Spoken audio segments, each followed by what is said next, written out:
right. Good evening, everybody. Welcome to night 24. We made it 24 live streams. We are wrapping up our discussion of the American Union's 2024 campaign and the Trump-Biden peace plan. 101 policies to upgrade our social contract.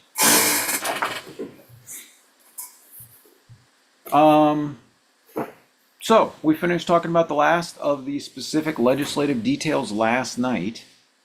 And so this evening, we're gonna sort of recap things. But first, as always, we start off with preamble to the Constitution. We the people of the United States, in order to form a more perfect union, establish justice, ensure domestic tranquility, provide for the common defense, promote the general welfare, and secure the blessings of liberty to ourselves and our United States of America. Coupled with that, of course, is Dr. King's challenge to the American people from 1967, when he said, "Our only hope today lies in our ability to recapture the revolutionary spirit and to go out into a sometimes hostile world, declaring eternal opposition to poverty, racism, and militarism. With this powerful commitment, we shall boldly challenge the status quo." We most definitely have the ability to challenge the status quo because so many Americans recognize that the status quo is broken. The status quo is not working for huge proportions of our country. And so what do we do about that? How can we fix it?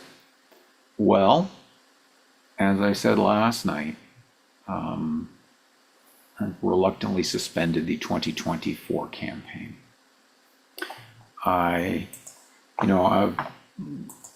Living in New Hampshire for many years, I saw many candidates run for president, and virtually every candidate that I supported. As a state representative, I endorsed Bill Richardson in 2008. 2012, President Obama ran. 2016, I think I stayed out of it. And 2020, I endorsed Andrew Yang for president. In any case, there were many, many candidates who showed up to New Hampshire hoping to win, to go on to be president of the United States, and it almost never happened.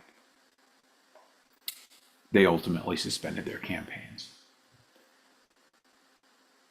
When I was there that night on the night of the New Hampshire primary in 2020, when Andrew Yang, I think he finished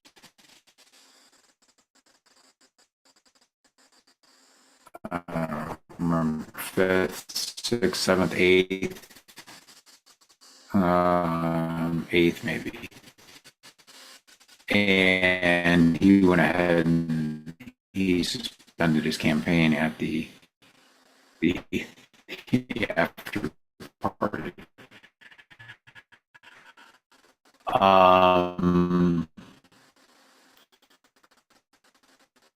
Because at some point you gotta do the calculation and say, all right, well,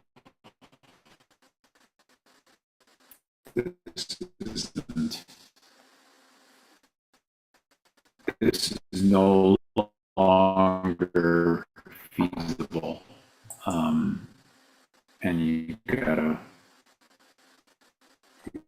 address your sunk costs.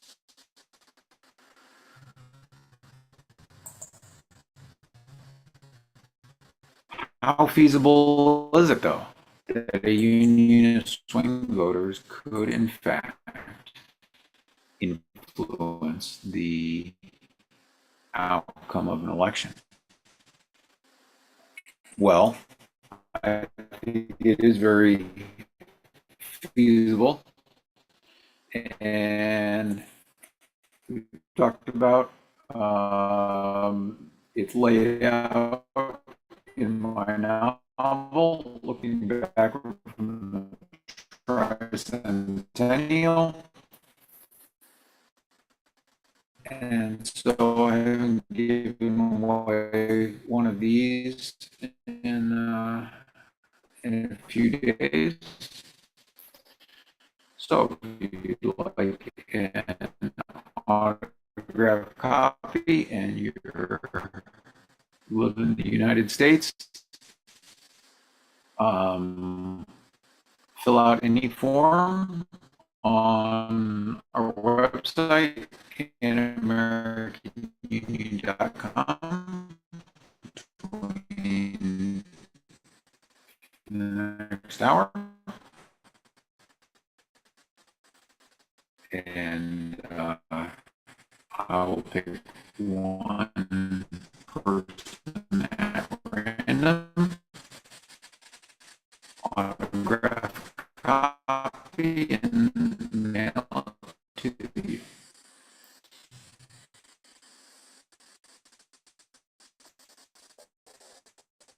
Before we talk about get into the novel anymore, let's look at the polls and let's see. Let's update how feasible it is for a union of swing voters to control the outcome. Well, here we go. Once again, these are our national polls, and we've got our battleground states of Michigan, Pennsylvania, Wisconsin, Georgia, Nevada, North Carolina, and Arizona. None of which has a candidate who's hit 50%.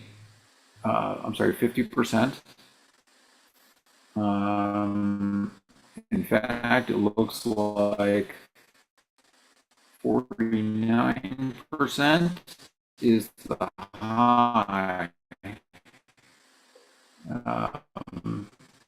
Trump is polling an average of 7 polls. He's polling at 49% in Arizona. And that's for the greatest margin of difference. 1.7%. Again, the last several presidential elections have literally been decided by tens of thousands of voters.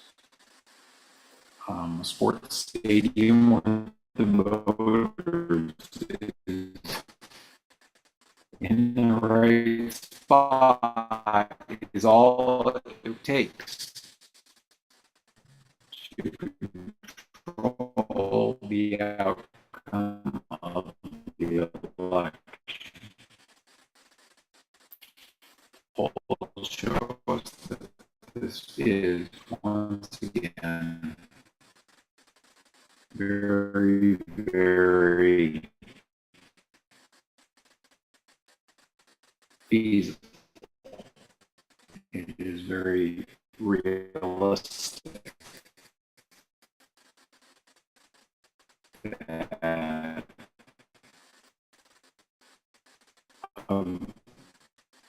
that size a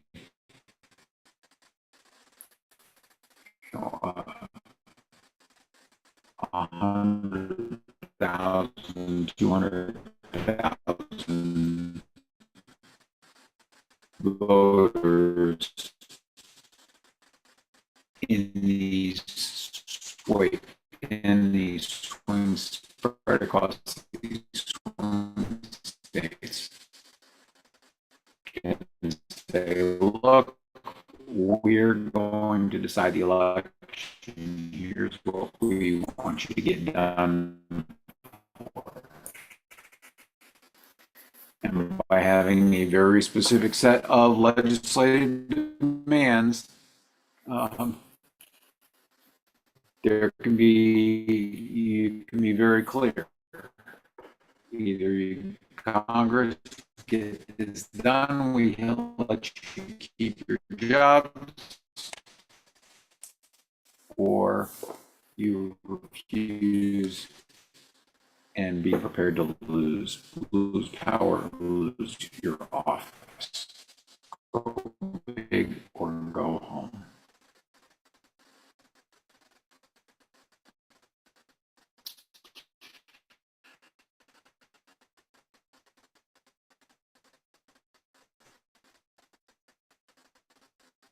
Um,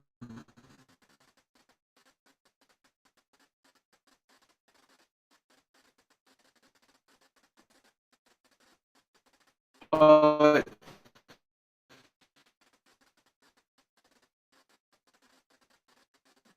there's a lot of people who are really caught up in the competition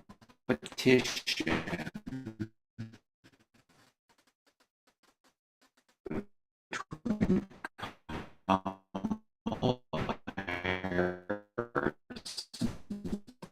Donald Trump and caught up in the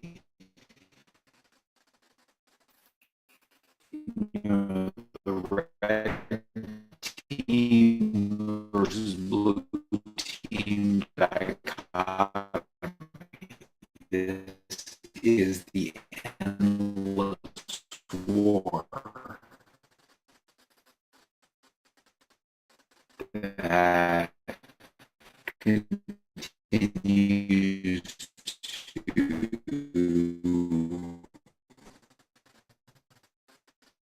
divide Americans has for decades now.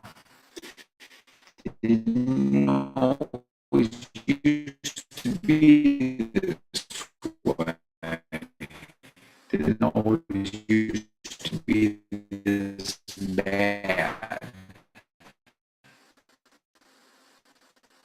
And so we need a new way forward. And if someone has a better idea for bringing Americans together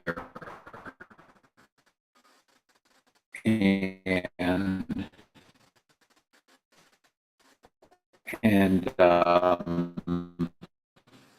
diffusing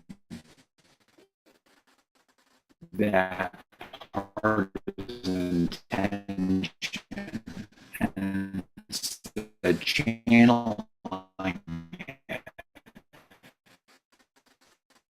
it into productive change for the United States. I would love to hear it. I would love to help support that.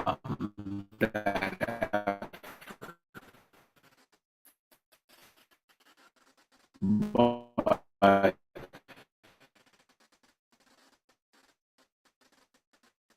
until someone can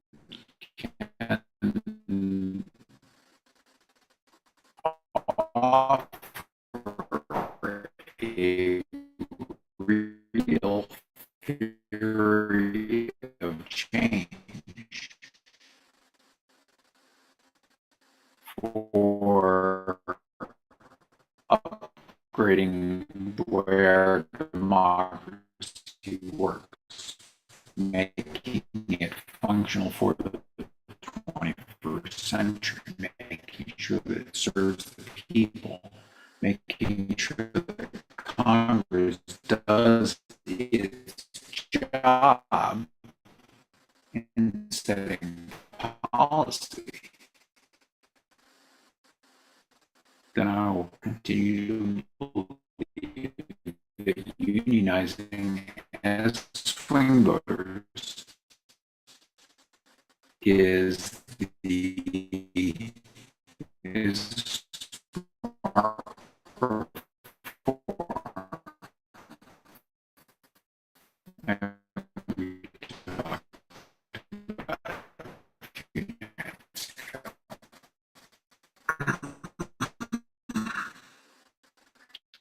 it is uh, it is the most practical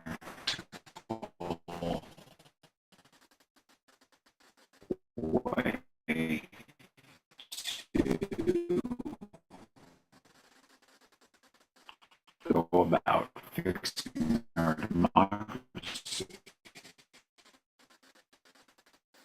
And it's not like the principles behind the American Union are some,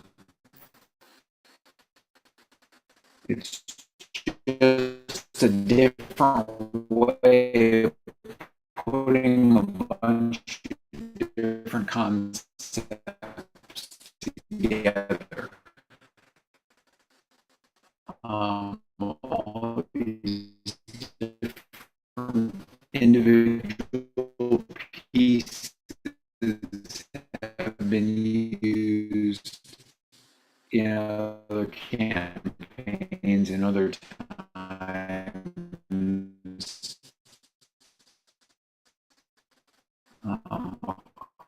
across American history. And the American Union is a different way of assembling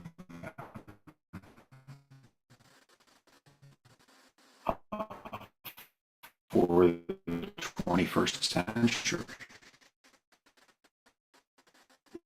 It is very much built on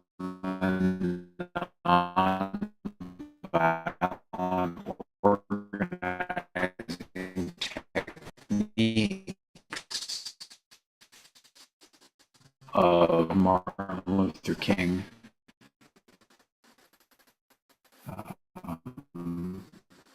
Mohandas Gandhi, and Cesar Chavez. Their commitment to using nonviolence not to defeat, not to destroy, not to conquer the side, but to persuade them, but to persuade them that cooperation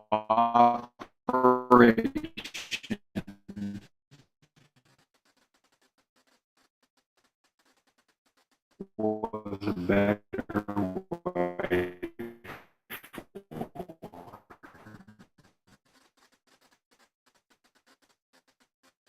And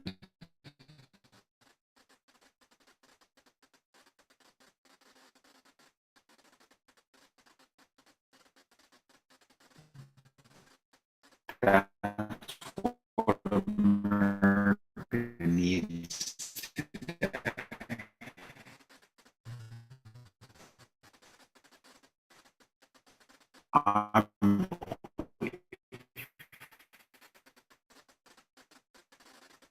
I don't know what you think. Um,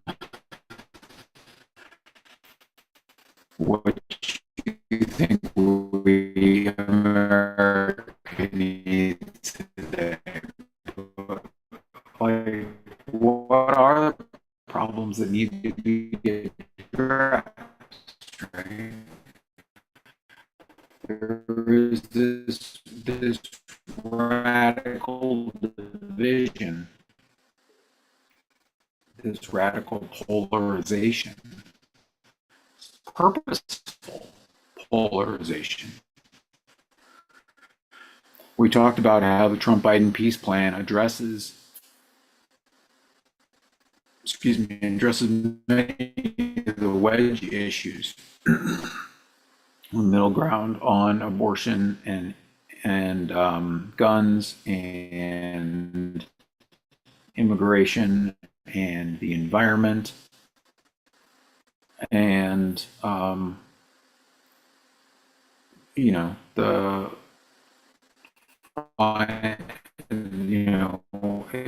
on all sorts of policies that are perhaps that what we're doing is not working, because Congress is failing to act. And so it doesn't do any good, people, to change the way our elections work if we don't also change the way that Washington, D.C. works. And by unionizing voters, we can accomplish both of these things at once. We can outsource a parallel legislative structure, can run good clean legislation outside the swamp of Washington, out of a deep divide to be calm. So people better pick all these are having game and specific change. The very heart of RAM, the basic economy, the right lives, anything we would not. Besides, them at currently debt, current $1 billion a year, and use that to advantage dual corporation, but to distribute out in one condition basic novel combination of monetary theory. But unconditional basic income is really at the heart for another, and that is love, brotherly love. Too many programs in the United States, especially when to address poverty, they do people. That creates the. If we're going to, your domestic solution is to make you're in the circle option for health insurance, $800 a year as treasurer, and replay that. Yes, the way forward in our economy, the difference between the wages that are paid out and that we're filling that gap with debt for 100 years now. How to change course. So UBA also along the holistic setting, right? And what are other options? If bring Americans together, Democratic will to destroy the Republican Party, or vice versa, that one party will just be us after destruction. Republicans that we're not in a place where the battle, but is generally a stalemate. And honestly, war is one of those options. Or together, right? Because together on the idea of blaming someone else for the things that are wrong. Together into that, do we want to come to set an example? The rest of the land, we don't need unnecessary divisions. Instead, our shared human values. It's been formation of the golden rule. Essentially, do unto others as you'd have them do unto you. And as we've talked about, the golden rule is a duty to affect others you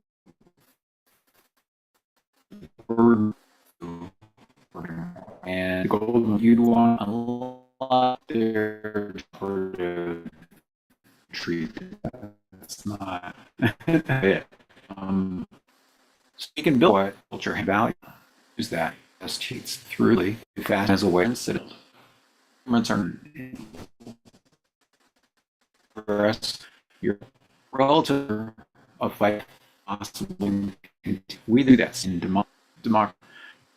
Wherever we planet, we fight in for large portions of the world in the past, often through conquest, Christianity, same thing. Again, rather than try and unite people by force, the peace offers a mechanism for simply opting into a better paradigm. And by using the principles of nonviolence, leading by example, will create the opportunity for everyone to participate, to join in. So I've been in politics for a quarter century. I not to bring together. Use It's always suggestions, using the leading by example thing. We'll make a model city here or something here, and then the ideas will percolate and spread.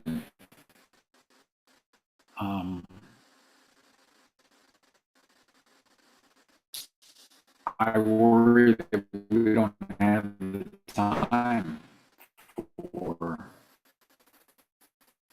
percolating and spreading. We need something that can happen sooner. And there is absolutely no technical reason why the American Union model could not work in 2024, other than a general technical reason. But let's talk about some of the reasons why it didn't break through, as I see it. Harder. There were definitely more outreach opportunities burned out after a while. And again, this paradigm doesn't fit into a sound bite, and people are busy and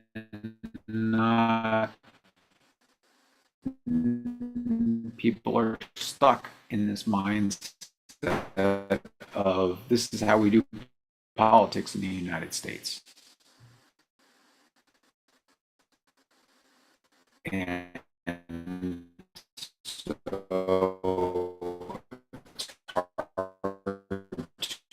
to get people to engage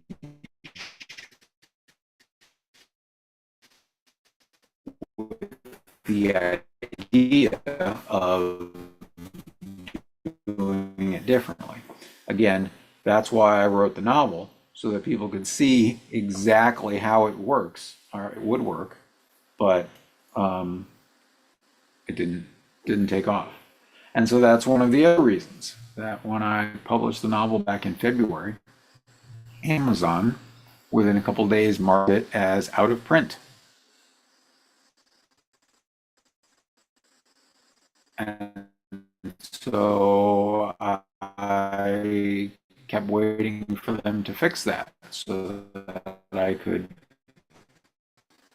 point people to the book page and not have people say, "Oh, I'm interested in this book. Oh, it's out of print. Never mind." However, the days dragged into weeks. I had to reach out and ping, try and get Amazon to correct the information. They are the 800-pound gorilla of the internet. Nobody can force them to do. Nobody can force them to do anything they wanted, and they did not want to correct it. And so weeks dragged into months, and it took nearly 4 months finally marked my book as being available.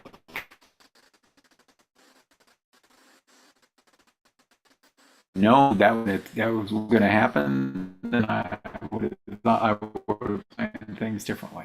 But I just kept waiting for it to be fixed, and it took, I don't know. So there were technical difficulties. However, in the conversations that I've had with numerous people,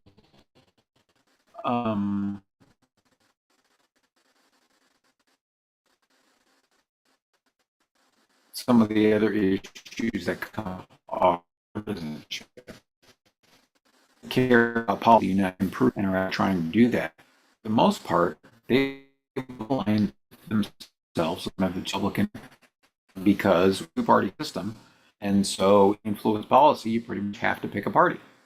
I mean, that's why you pick a party. And then there's all a small equal people who have aligned themselves against both parties. They're committed to work in third parties, trying to work from outside the system. So you have the people working inside the system, people working outside the system.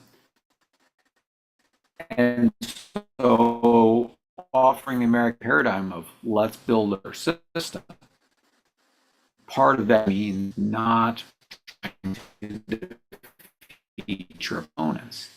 And if you're in that mindset of we got to beat the red team or the blue team, or we got to beat both teams, then there's some skepticism about not having those opponents anymore.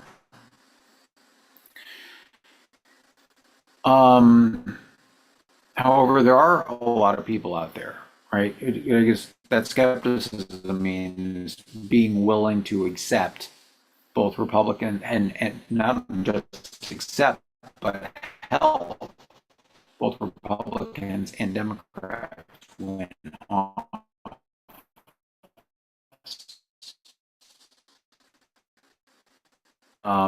But there is a large group of people, 80 million people in the 2020 election to scare or Democrats win. Those that don't vote. They are those voters, what they're demonstrating right all does, like nothing will maintain these elections. So the idea of trying to vote together, that there is a smarter way to organize for politics. There's a high burden of proof required to get them to change their behavior, if they'll even give it consideration. And again, once they've actively chosen to disengage, it's hard to change their mind. Written it as fiction to allow people to suspend disbelief up front. What are some of the other reasons? Job security. If you're, for example, well, any of these flags, ending poverty with unconditional basic income, or ending mass incarceration, or ending the endless wars, you're passionate about one of these issues. Maybe you're not passionate about all of them, but you're passionate about your one. What happens if the American Union model succeeds and we end poverty? Well, if your job, if your identity is anchored in this idea of helping poor people, and then there's no more poor people, who are you then? What do you do? And so, in a strange way,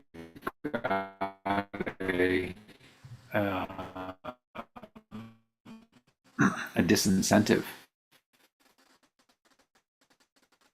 for people that are thriving under the current broken system to operate to fix it, right?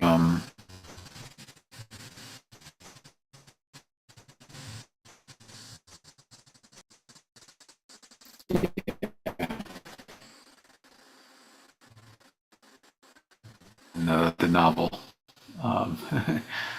our character says there's no need to run soup kitchens when everyone has cash. It's true, right? So if we fix these problems, then you put the people who are trying to address the symptoms of the problems out of work.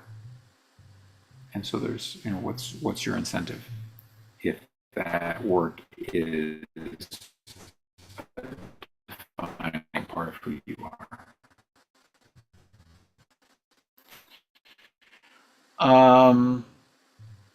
The 2024 campaign, all this year up until July 21st, it was a Trump-Biden rematch. And polls showed, I forget exactly how high. I'm going to say 57%. I don't remember if that's exact. Trump Biden rematch. And so that created the opportunity to say completely model for how we can stand, how we can carve us by refusing play, by refusing sides in Biden rematch, instead being conscientious objectors to partisan politics. But then on July 21st, and then all of a sudden, Kamala Harris was alter that the candidate who's not eligible for those Israeli $1 billion in the last months, $1 billion.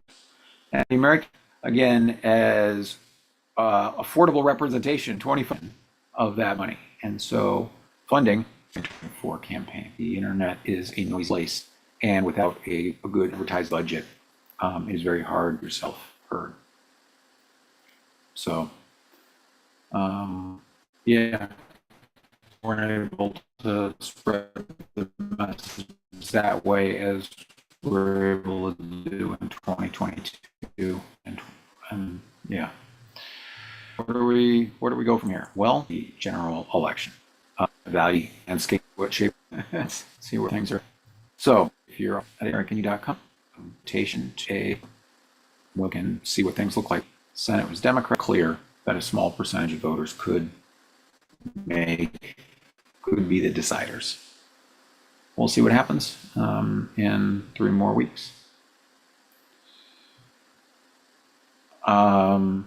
Yeah. All right. Well, let's go ahead and just talk again briefly about what is all in this legislative package and the things that, by working together, endorsed Andrew Yang in the 2020 New Hampshire primary. And the New York Times did a smaller office instead of president. He should run for like mayor of New York. And the instead coalesced and mobilized around getting Eric Adams to win the primary. And as we've seen, so people say could have had Yang instead. And so as we say, we could have had the Trump-Biden peace plan. Here's what we could have accomplished. Major police reform. Extremely popular form, making sure the police are trained, restricting the use of chokeholds, de-escalating situations, restricting no-knock warrants. These things are all very popular. The legal services grant program would help address the imbalance of resources between defendants who, again, poor people are like 3 times more likely to be drawn into the criminal justice system, by which people who are arrested would get vouchers in order to vouchers to hire lawyers, in order to prosecutorial reforms. Again, things like ending civil asset forfeiture. But it's going to stay on the books apparently. Sure that you can't, if someone's can't penalize them for that. Mandatory minimums, again, things that are very popular. Americans know that criminal justice reform policy. Percent of Americans agree the drug war will set their own policies the same way we did after ending alcohol prohibition. Would have given the United States, put us well on the path towards ending mass incarceration.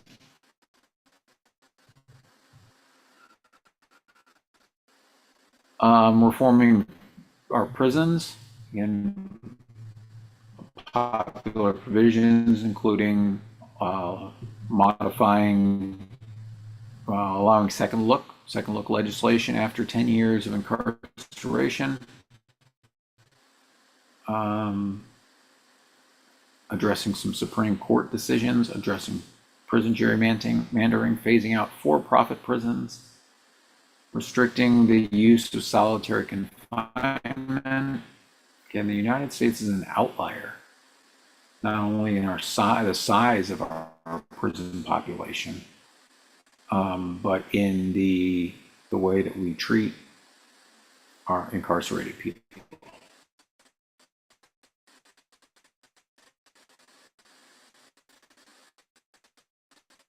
And so this would bring us up to the United Nations standards for solitary confinement, no more than 15 consecutive days. Ensuring domestic tranquility is, working out a truce on guns and abortion, where we would reestablish the fetal viability threshold, essentially Roe v. Wade, amend the Comstock Act, and codify the Hyde Amendment. All popular provisions, but not all on one side or the other. And in addition, criminalized for 10 years. So a 10-year truce. We'll continue to see fighting. We will continue to see in Congress as a way of further polarizing the United States. Ending the endless wars in Title III, providing for the common defense, getting rid of the blank check for wars in the Middle East, the 2001 and 2002 authorization on track to break $1 trillion. Still not as much as we're spending on interest, but it's pretty darn close.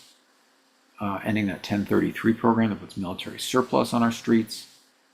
Again, as we talked about the possibility of wars, it brings a lot of people together. Advocating for peace on the prohibiting first use nuclear.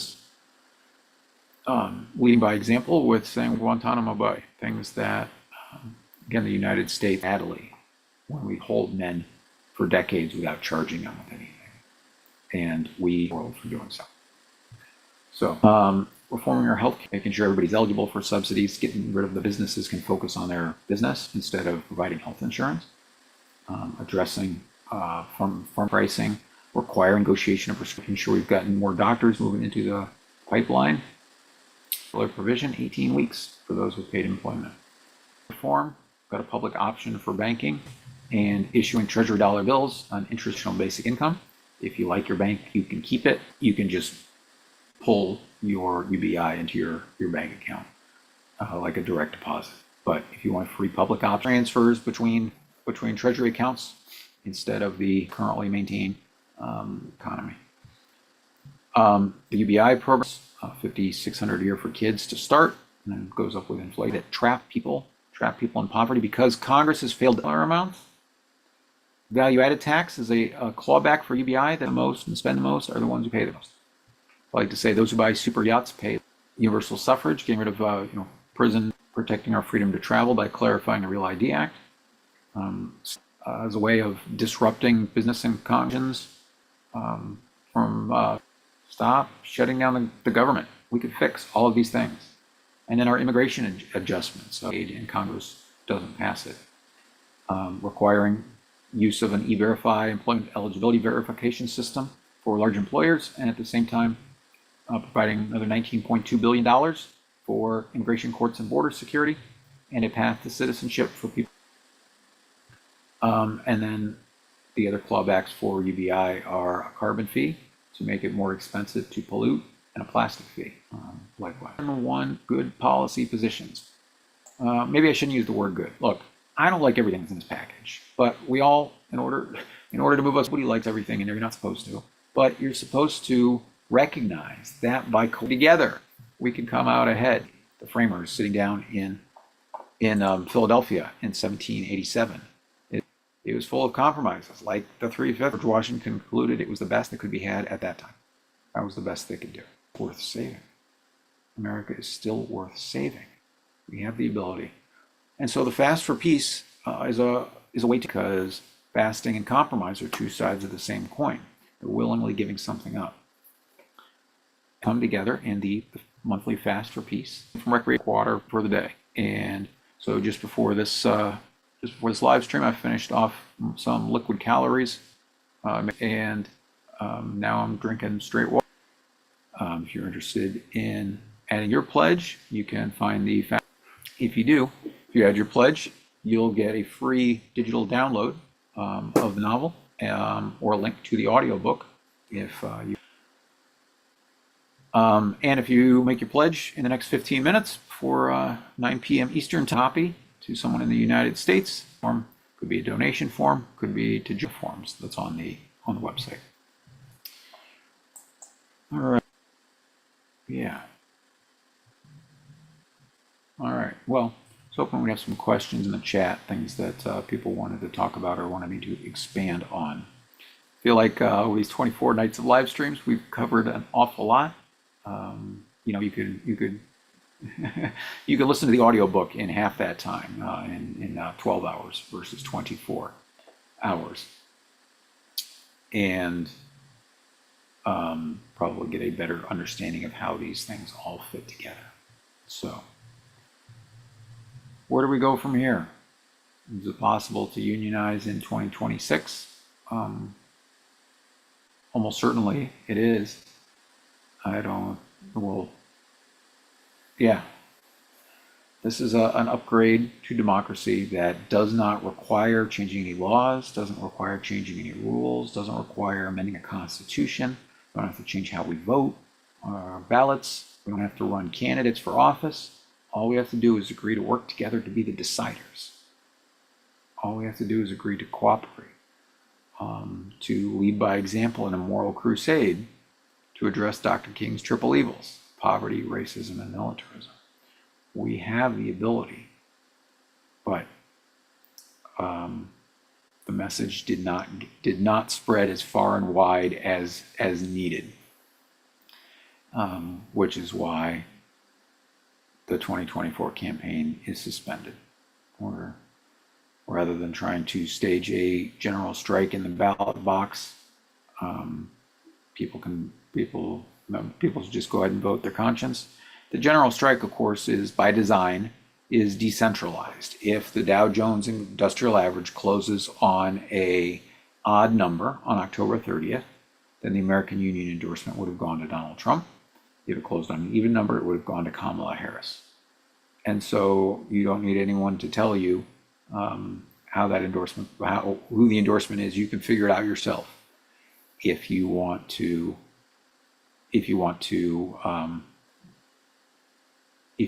stage a general strike in the ballot box and be a decider with that decision made at random. The mechanism is there, but the American Union is not going to promote and coordinate that. Similarly, across the other 469 federal races, 2 years ago, we made the endorsements in 2 different batches. The first one of like 379, maybe, that were in situations that was incumbents versus challengers, and members voted on how those endorsements should be awarded in cases of tie. We had a handful of candidates for Congress who endorsed the American Union plan and package, candidates who participated in the FAST piece on October 15th on muster day. And in the other cases, we applied the rules to make those endorsements. The remaining, I think, 72 races where there was no incumbent, there was two challengers. Those endorsements, the candidates were divided into 5 slates, and two slates, but in 5 different sections. And using the Powerball numbers at the end of October, those endorsements were made at random, in accordance with the way that the members voted on October 16th. We held a vote of the membership to determine the terms we were offering to the presidential candidates, to Kamala Harris and J.D. Vance, because the fundamental premise of the Trump-Biden peace plan is that both of those men would retire from politics and move on with their lives, leave it to younger generations. And so then the question was, well, if they cooperate, how would that endorsement go to the Republican candidate or the Democratic candidate? And so the members voted on this, or had the opportunity to vote on September 15th, and yet participation was only about 10%.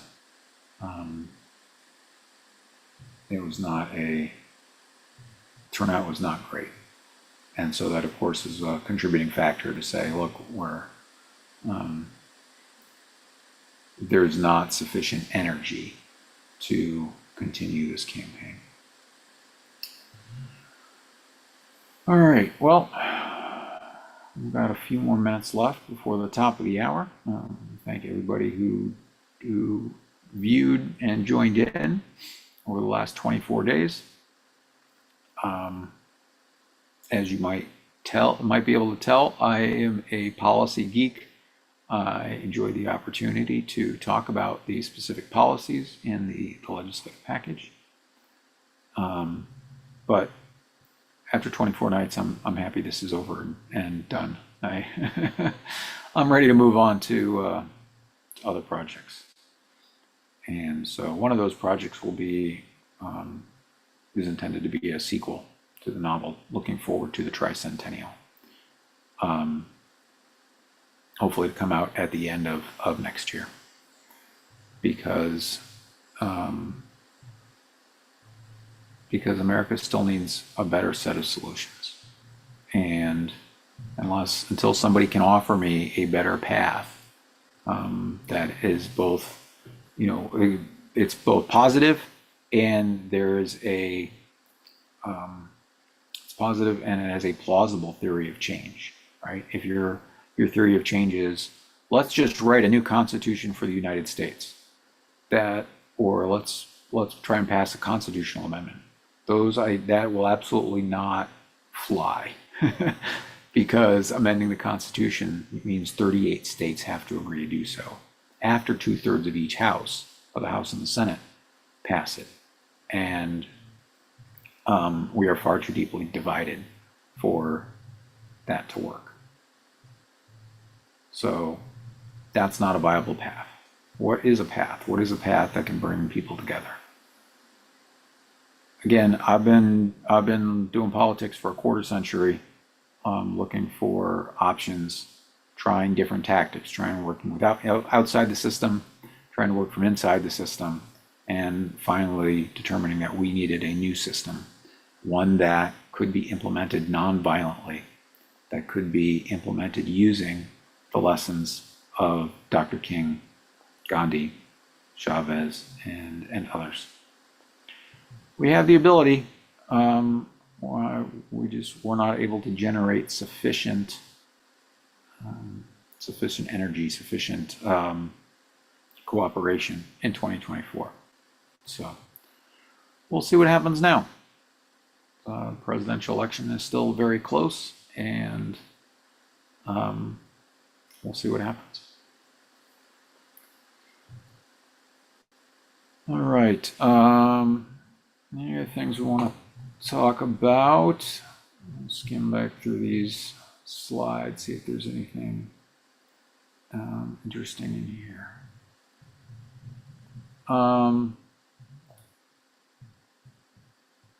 Yeah, so the best way to, I'm going to continue, go to Substack, americanunion.substack.com, Brian's Bulletin, and it will continue to kick out articles about evaluating the post-election landscape in November, about other policies, about all of these sorts of issues, and trying to offer people a better way forward. So I encourage you to subscribe to that if you want to make sure you stay informed.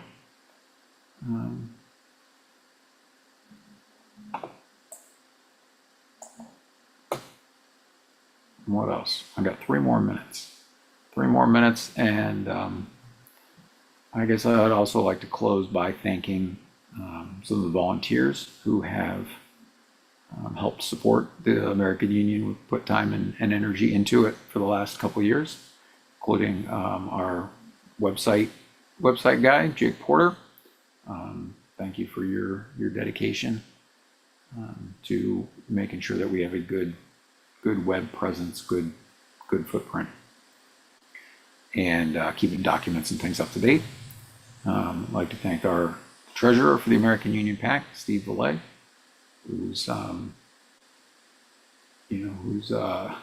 really is much better at paperwork and numbers than your average person. And and T.C. Townsend, who's helped out with producing an editing and making a number of videos for the American Union over the years.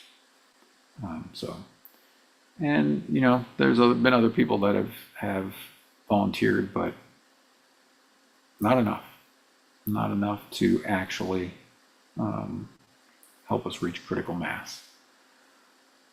So, all right, 2 more minutes. What else? What else do we want to talk about? Swing voters still have the power. Swing voters can be the deciders. Swing voters can unite. We have the ability. There's nothing stopping us from, instead of being passive participants, passive in these elections, where candidates say, well, we're going to offer you this and we're going to offer you that, and these are your choices. There's nothing stopping us with turning it around and saying, here's what we want. You guys compete, incumbent versus challenger. You guys compete for our votes. You can take it or leave it. And because such a small percentage can decide the outcome, we have the ability to bring those politicians and parties to the negotiating table. They didn't come this year, but with a better funded, better implemented strategy, you know, wars are won on their supply lines. And this endless wars between Republicans and Democrats, they fight over the swing voters, over that key block of votes in the middle that decides the last mile of seats that will control the House and the Senate and those battleground states. They're fighting over the swing voters. And so if we can control the supply of swing voters just enough to be the deciders, that's how we can end the endless war of partisan politics. I think it's an effort worth making. I think it is worth doing. I think America is worth saving. And so I am an hour now into my fast for peace. It's any 24-hour period that's mostly on the 15th, whatever works for people. Can start theirs in the morning, start theirs, you know, the 24 hours in the day, whatever works for them. It's that shared intention, that marshaling of moral authority, that shared self-sacrifice. Gandhi said we're trying an experiment of building ourselves up through self-sacrifice without using violence in any shape or form. We have the ability. All right, that's the top of the hour. I'll stop there.